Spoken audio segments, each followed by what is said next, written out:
Shalom saudara-saudara. Pada hari ini saya akan menyampaikan kesaksian saya bagaimana saya menerima Kristus sebagai Tuhan dan Juru Selamat saya. Nama saya Brian Jordi Adrianto Iba. Saya umur sekarang 19 tahun. Saya berasal dari Sulawesi Tengah. Sebelum saya bertobat, pada saat itu saya masih dibilang masih anak-anak, umur 6 sampai 11 tahun. Saya lahir dari keluarga Muslim dan saya tidak percaya sama sekali dengan Yesus. Saya juga sama sekali tidak pernah terpanggil menjadi hamba Tuhan atau seorang pendeta. Dan ketika itu Tuhan memanggil saya dengan cara yang unik, sangat unik sekali. Dulu ibu saya seorang Kristiani juga, tapi karena kekayaan yang dimiliki oleh ayah saya, ibu saya berani menjual Yesus. Dia menikah dengan ayah saya sehingga dia menjual imannya, dan ketika itu saya dilahirkan juga. Saya nggak tahu apa yang dipikirkan oleh ibu saya pada saat itu. Ketika saya lahir, Tuhan juga memberikan peringatan kepada ibu saya bahwa jalan yang dia miliki itu jalan yang dia pilih itu sebenarnya sudah salah. Ayah dan ibu saya sering bertengkar pada tahun 2007, 2006 dan seterusnya. Saya sudah lupa tahun berapa itu, pokoknya 2006 atau 2007. Sering bertengkar, mereka sering menggunakan benda tajam, kejar-kejaran, lari-larian kemana aja demi harta. Pada saat itu saya sangat sedih sekali melihat kondisi dari keluarga saya. Saya menangis. Saya berdoa kepada Tuhan. Kok keluarga saya jadi begini sih? Di mana keadilan Tuhan gitu? Dan pada saat itu sering berjalannya waktu, saya mendapatkan sebuah ilham dan sebuah panggilan yang berasal dari Allah sendiri, dan di mana saya memiliki sebuah pengertian. Dan pada saat itu juga saya nggak tahu siapa Allah saya. Yang saya kenal Allah saya itu adalah zat, tidak berbentuk, tidak mewakili apapun itu. Ketika saya sembahyang menyembah Tuhan, ada salah satu perkataan yang saya sering ucapkan, yang agama saya anjurkan, yaitu apa? Tunjukkanlah kami jalan kebenaran. Tunjukkanlah kami jalan kebenaran. Saya sudah mempercayai Tuhan. Saya mempercayai Allah. Yang katanya saya mempercayai Allah pasti masuk surga. Tapi kok kenapa selalu ada kata tunjukkanlah kami jalan kebenaran? Itu menunjukkan bahwa kepastian masuk surga tidak pasti. Tapi saya mengerti bahwa semua agama mengajarkan kebaikan. Iya, mengajarkan kebaikan. Tetapi beda dengan kekristenan yang saya dapat.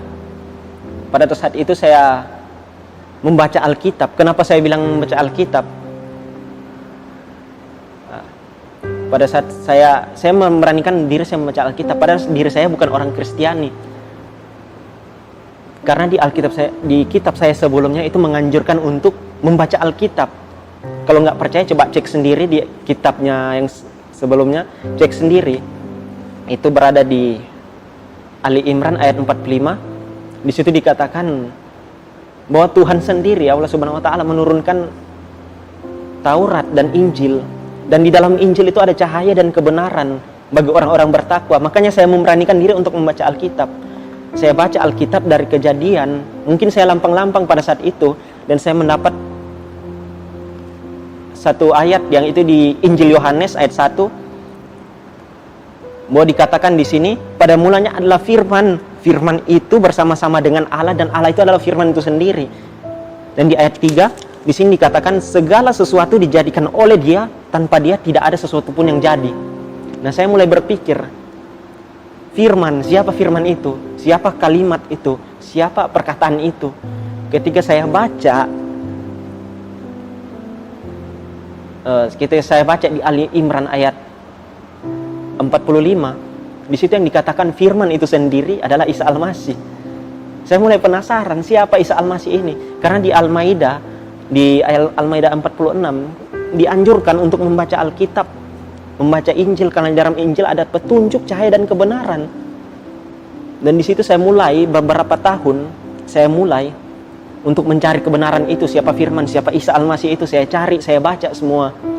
Dan saya mendapat siapa Isa Al-Masih itu adalah Yesus Kristus itu sendiri. Anak Maria, biasa disebut Ibnu Maryam, putra Maryam. Kalau di Ali Imran ayat 45 dikatakan bahwa di situ firman, kalimatullah, perkataan Allah yang sudah ada sejak awal, yaitu Isa Al-Masih itu sendiri, Yesus Kristus. Sebelum dia jadi, sebelum segala sesuatu jadi, sesuatu pun dia sudah ada sebelum segala sesuatu jadi. Dan makanya itu saya cari selama 8 tahun. Saya benar-benar nggak main-main ketika saya membandingkan kedua kitab ini. Karena pada saat ini saya percaya bahwa Alkitab itu adalah firman Allah. Nemun, wamin, ya, dan amin. Karena di luar Alkitab bukan firman Allah.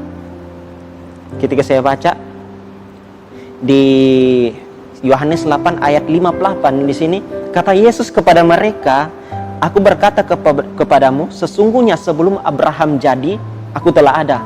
Sebelum Abraham jadi, dia telah ada. Segala sesuatu diciptakan oleh dia, firman Allah. Saya mulai berpikir di sini, kok bisa gitu? Bahwa yang dikatakan bahwa orang Kristen itu menuhankan manusia. Tuhankan manusia. Kenapa bisa manusia jadi Tuhan? Apakah itu bukan berhala? Saya bilang bukan. Tanpa kita menuhankan Yesus, Yesus sudah Tuhan dari awal. Tanpa dia menjadi manusia, dia sudah Tuhan dari awal. Karena dia adalah Allah itu sendiri, firman Allah. Jadi pas saya mengerti apa itu kekristenan, siapa Isa Al-Masih itu, siapa Yesus Kristus itu, pikiran saya mulai terbuka. Tapi pada saat itu saya belum nggak kepikiran bahwa saya akan menjadi hamba Tuhan. Selama seling waktu itu berjalan, ketika saya bertobat sesungguhnya itu pada saat saya SMP.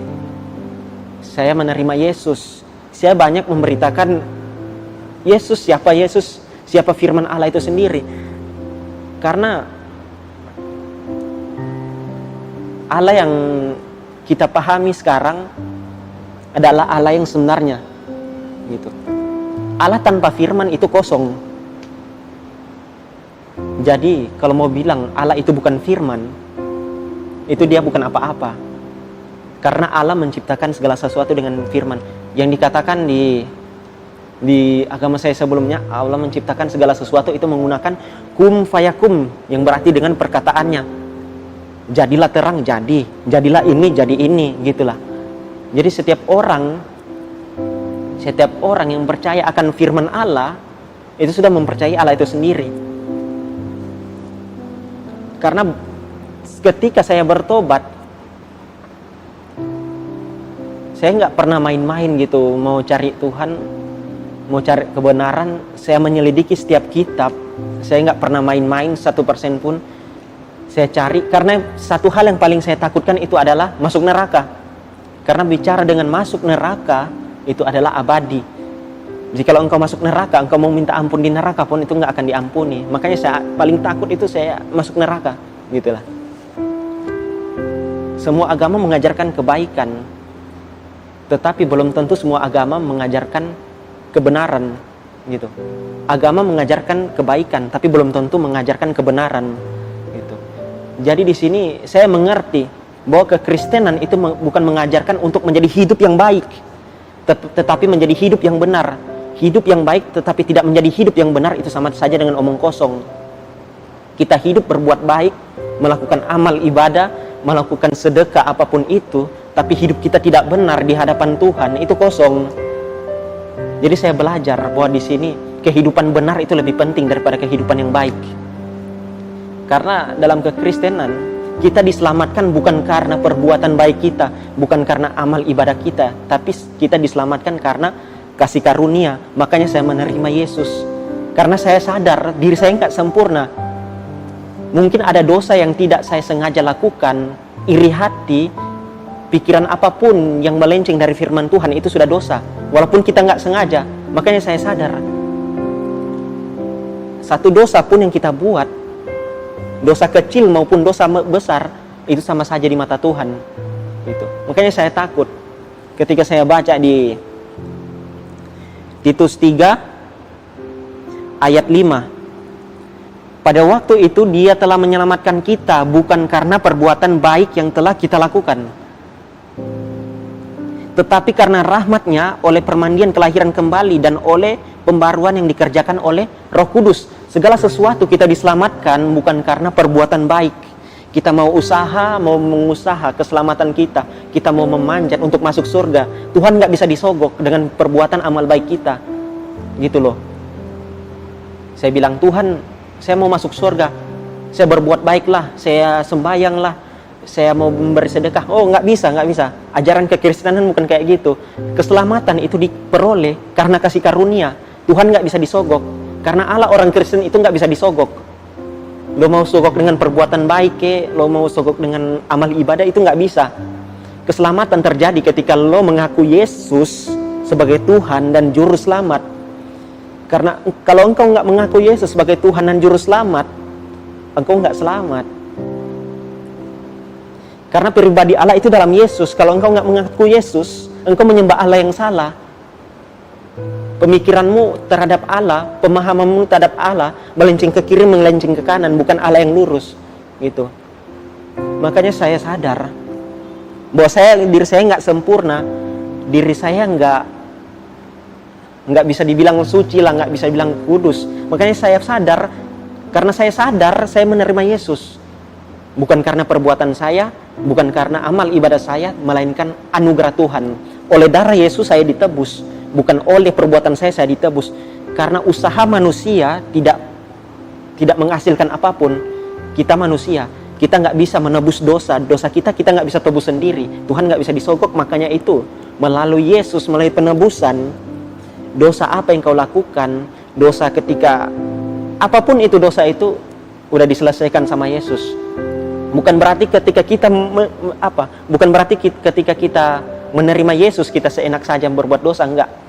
Perbuatan baik dilakukan ketika kamu telah diselamatkan. Ketika kamu telah diselamatkan sebagai ucapan pembuktian, makanya ada buah-buah roh, pembuktian ketika kamu sudah diselamatkan, itu perbuatan baik. Itu pembuktiannya. Berjalannya waktu, saya belajar tentang firman Tuhan, bahwa saya percaya Alkitab adalah firman Allah, nemun wamin, ya dan amin. Mungkin apa yang saya alami dulu, ayah saya suka main perempuan, ibu saya juga nggak jelas pada saat itu, tapi alhamdulillah lah, puji Tuhan, bahwa ibu saya sudah menerima Yesus dengan sungguh-sungguh. Tapi saya nggak tahu dalam hatinya gimana, tapi saya yakin dan percaya ibu saya sudah menerima Yesus dengan sungguh-sungguh. Gitu. Apapun yang saya lakukan dulu, apapun kehancuran keluarga saya bersyukur. Kalau misalnya Tuhan tidak menegur saya melalui masalah itu, pasti saya nggak akan selamat pada saat ini. Saya berdiri di sini karena pencobaan itu, karena segala sesuatu yang dilakukan Tuhan, karena segala sesuatu yang Tuhan lakukan itu baik apa adanya. Jadi apapun engkau, ketika keluargamu jatuh, keluargamu ketindas, itu bukan berarti Tuhan nggak sayang. Ada sesuatu di balik semua itu, sesuatu di balik semua pencobaan itu, ada rahasia Tuhan di balik itu. Kita diproses, diuji, biar kita tahan banting gitu. Tahan banting. Ketika saya menerima Yesus, sebelum saya menerima Yesus, bahwa kitab saya menjelaskan bahwa Allah itu nggak punya anak. Yes, saya terima itu, bahwa Allah nggak punya anak sama sekali. Benar. Dan kita sebagai hamba-hamba Tuhan, kita nggak disebut anak. Pada saat sebelum saya bertobat, sebelum saya menjadi Kristen, kita nggak disebut anak-anak, tapi hamba. Apa itu hamba? Hamba itu budak. Kita hanya sebatas budak. Yang kita lakukan adalah apa? Perbuatan dan amal ibadah dan yang baik. Apapun yang baik di mata Tuhan kita harus lakukan. Tapi belum tentu menjamin keselamatan. Ya, belum menjamin keselamatan. Makanya kita disebut hamba, atau berarti budak. Ketika saya baca Alkitab, bahwa ketika di Injil Yohanes mengatakan ketika kita menerima Yesus, kita diberikan kuasa menjadi anak-anak Tuhan, gitu. Menjadi anak-anak Allah, gitu. Saya mulai berpikir, bagaimana mungkin seorang bapa tidak mengasihi anaknya, dan bagaimana mungkin seorang anak tidak mengasihi bapaknya, gitu. Tapi Belum tentu seorang tuan mengasihi budaknya. Bisa saja seorang tuan menjual budaknya. Makanya saya pilih Kristen. Makanya saya lebih memilih Kristen karena saya diangkat menjadi anak. Saya nggak mau kalau saya cuma menjadi hamba. Saya mau kalau saya menjadi anak. Karena ketika saya menjadi anak, saya mempunyai hubungan intim, hubungan yang lebih dekat lagi bersama dengan Bapa saya, yaitu Yesus Kristus, yaitu Allah itu sendiri. Karena pasti dijamin 100% Bapa mengasihi anak dan anak pasti mengasihi Bapanya. Itu nggak bisa dihindari. Dalam kesaksian saya berjalan seiringnya waktu, jatuh bangun hidup saya, mungkin pada saat ini saya singkat kesaksian saya. Saya sangat singkat sekali. Karena kalau mau dibicarakan panjang, buku pun menulis kesaksian saya itu tidak cukup. Gitu. Jadi berjalannya waktu, seiringnya waktu berjalan, SMP, SMA. Pada saat SMA itu pertama kali saya bertobat, sungguh-sungguh menerima Yesus. Saya berhenti untuk membanding-bandingkan kitab. Karena final dari kebenaran itu Alkitab itu sendiri. Final dari kebenaran, Alkitab tidak bisa didebatkan. Karena ini final dari kebenaran sesungguhnya. Firman Allah itu final. Jadi saya mempercayai bahwa Alkitab itu firman Allah. Dari apa yang saya baca, apa yang saya renungkan, kualitas Alkitab itu teruji.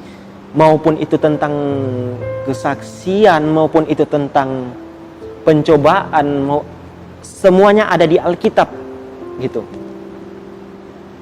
Saya menangis ketika saya melihat pertobatan Ayub yang ceritanya Ayub adalah orang yang soleh, orang yang takut akan Tuhan, tapi bagaimana Tuhan tetap memberikan dia pencobaan gitu. Mungkin pencobaan itu bisa dibilang lah bukan Tuhan yang melakukan pencobaan itu, tetapi Tuhan mengizinkan pencobaan itu masuk dalam hidupnya Ayub gitu. Tuhan mengizinkan, bukan berarti Tuhan nggak sayang. Tuhan mengizinkan biar kita tahan uji gitu. Maupun itu agama Kristen, maupun itu agama Islam, maupun itu agama Buddha, maupun itu agama Hindu, ateis sekalipun, itu sudah ada jalan ceritanya masing-masing yang dibagikan oleh Tuhan. Makanya Tuhan disebut adil. Rezeki orang Islam, rezeki orang Kristen, rezeki orang Buddha, itu sudah dibagi-bagi. Tapi soal keselamatan beda. Ketika kita di dunia ini, semua orang itu dibagi rata adil. Makanya bisa dibilang ada orang Kristen yang nggak sukses, ada orang Kristen yang sukses. Begitupun juga dibilang ada orang Buddha yang sukses, ada orang Buddha yang nggak sukses. Ada yang miskin, ada yang kaya. Ketika kita di dunia ini, di mata Tuhan semua kita sama. Agama apapun itu sama kita semua. Titel apapun kita itu sama. Makanya Tuhan disebut Tuhan yang adil. Ada yang kaya, ada yang miskin. Makanya coba pikir. Misalnya semua orang di dunia ini kaya.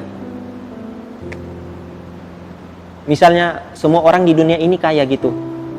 Bisa dibilang nggak ada pengusaha kaki lima, nggak ada pengusaha yang di toko-toko. Nah terus kebutuhan yang kita miliki, misalnya tukang padi, tukang apalah, kita mau membutuhkan kepada siapa gitu. Kita nggak perlu pekerja lagi. Yang ada sisa apa? Sisa uang gitu. Kita full dengan kekayaan kita. Tapi udah nggak ada lagi orang yang misalnya gimana ya? Bisa dibilang lah tukang padi, tukang kebun lah, udah nggak ada karena semua orang udah kaya, udah nggak butuh itu lagi. Gimana kita mau hidup? Makanya Tuhan membagi-bagi, ada yang kaya, ada yang miskin, ada yang bisa main gitar, ada yang bisa main drum, ada yang bisa nyanyi, ada yang bisa main keyboard. Makanya Tuhan bagi-bagi gitu. Makanya Tuhan adil. Tetapi ketika kita mati, keselamatan itu beda.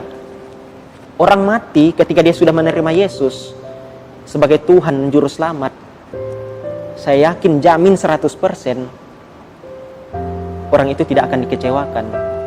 Tapi ketika seseorang yang belum menerima dan bisa dibilang belum LB, saya yakin dia akan menyesali segala sesuatu apapun itu dalam hidupnya. Sekalipun walaupun dia berbuat baik, walaupun dia melakukan apapun, amal pun itu, tapi ketika dia tidak menerima Yesus Kristus sebagai Tuhan, itu sia-sia, semua kosong gitu. Orang ateis pun bisa berbuat baik. dukun pun bisa berbuat baik. Siapapun bisa berbuat baik, gitu. Tetapi yang beda ketika kau menerima Yesus. Ketika kau menerima Yesus, saya yakin 100% akan selamat.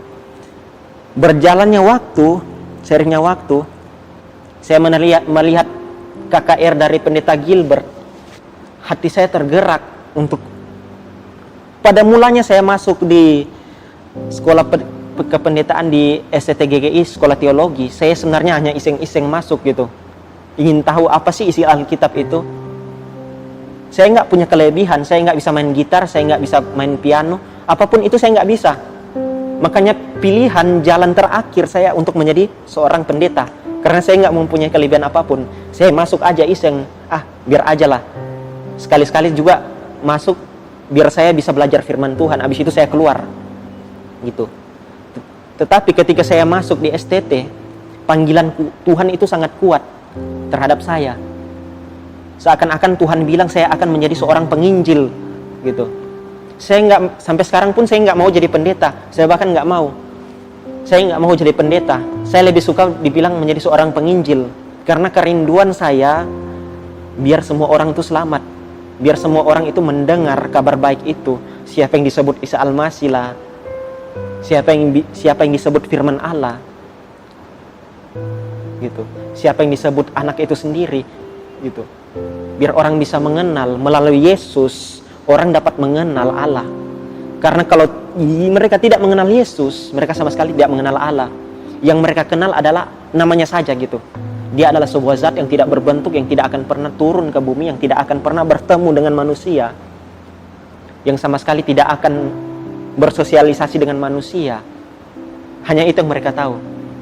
Tapi ketika mereka terima Yesus, apapun agamanya, karena saya berani jamin, agama tidak menjamin keselamatan. Karena Tuhan tidak pernah menciptakan agama. Saya berani jamin itu. Tuhan nggak pernah menciptakan agama. Walaupun kau agama, apapun agama itu, tetapi jikalau kamu menerima Yesus, pasti selamat, saya jamin. Apapun agama itu, apapun titelmu, apapun statusmu, ketika kamu menerima Yesus, tapi dengan hati yang sungguh-sungguh, bukan karena kamu mengejar yang baiknya saja dari Yesus. Oh, saya menerima Yesus agar saya diselamatkan, saya terima saja. Bukan itu. Ketika kamu menerima Yesus, kamu ada pembuktian. Buktinya apa ketika kamu menerima Yesus? Perbuatan baik, yang biasa disebut buah-buah roh. Ketika kamu terima Yesus, perilakumu berbeda. Perilakumu dengan hidupmu yang lama itu berbeda. Kamu menjadi manusia baru, saling mengasihi, saling menguatkan, saling mengingatkan, tegur menegur. Bilang ke semua orang, kamu jangan begini, kamu jangan begini. Semua itu kamu lakukan untuk Yesus, bukan untuk dirimu sendiri. Karena biarlah kita semakin rendah, tetapi dia semakin tinggi. Gitu. Pada saat sampai sekarang pun, saya mulai berpikir bahwa hidup saya itu berada di bawah otoritas Tuhan. Saya melakukan segala sesuatu karena Yesus Kristus. Mungkin saya nggak banyak bercerita lagi. Buku pun kalau saya mau menceritakan kesaksianku itu sangat panjang sekali. Bahkan menyangkut dengan kebenaran. Dari bagaimana Allah memperkenalkan dirinya. Bukan hanya dalam Alkitab. Allah bisa memakai kitab apapun untuk bersaksi. Maupun itu kitab Weda, Tuhan bisa pakai untuk menyatakan dirinya. Maupun itu kitab apapun itu, maupun itu melalui ilmu pengetahuan, Tuhan bisa menyatakan dirinya melalui itu semua. Karena segala sesuatu, dosa, pengetahuan, keyakinan agama apapun, dosa-dosa apapun yang dimiliki manusia, itu tidak menghalangi kekuasaan Tuhan. Semua tidak menghalangi. Kalau Tuhan mau bilang semua orang bertobat, bisa jadi bertobat. Dosa tidak bisa menghalangi kita dengan Tuhan gitu. Karena kita diselamatkan bukan karena perbuatan baik, melainkan karena anugerah. Jadi saudara-saudara, pada saat ini saya mau mengingatkan, ketika kamu menerima Yesus, bukan berarti kamu telah memperberhalakan sesuatu, mempertuhankan segala sesuatu. Enggak. Sebelum Yesus datang ke dunia, sebelum Yesus turun ke dunia ini, Dia sudah Tuhan dari awal. Kita bukan mempertuhankan manusia, kita mempertuhankan yang memang sudah Tuhan dari awal. Gitu. Kalau banyak orang bilang orang Kristen mempertuhankan manusia, enggak sama sekali. Enggak sama sekali. Karena sebelum Tuhan lahir menjadi jasmani, menjadi daging seperti kita, dia sudah Tuhan dari awal. Karena itu dia disebut hakim.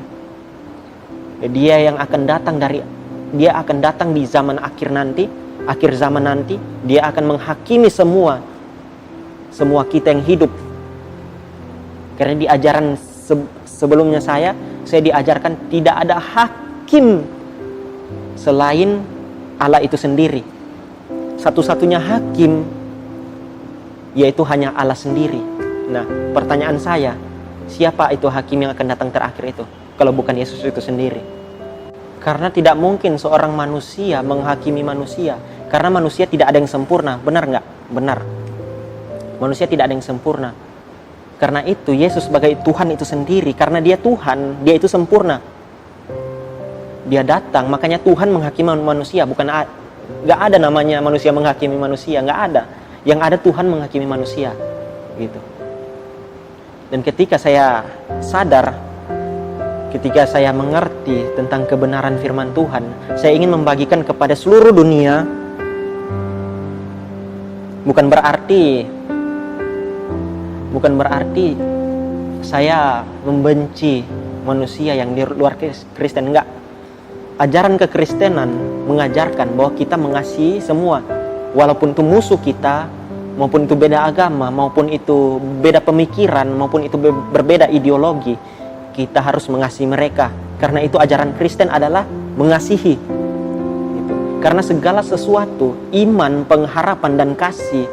Dan yang dari tiga itu yang kekal ialah kasih. Iman, pengharapan, dan kasih. Dan yang terutama itulah kasih. Itu ajaran Alkitab.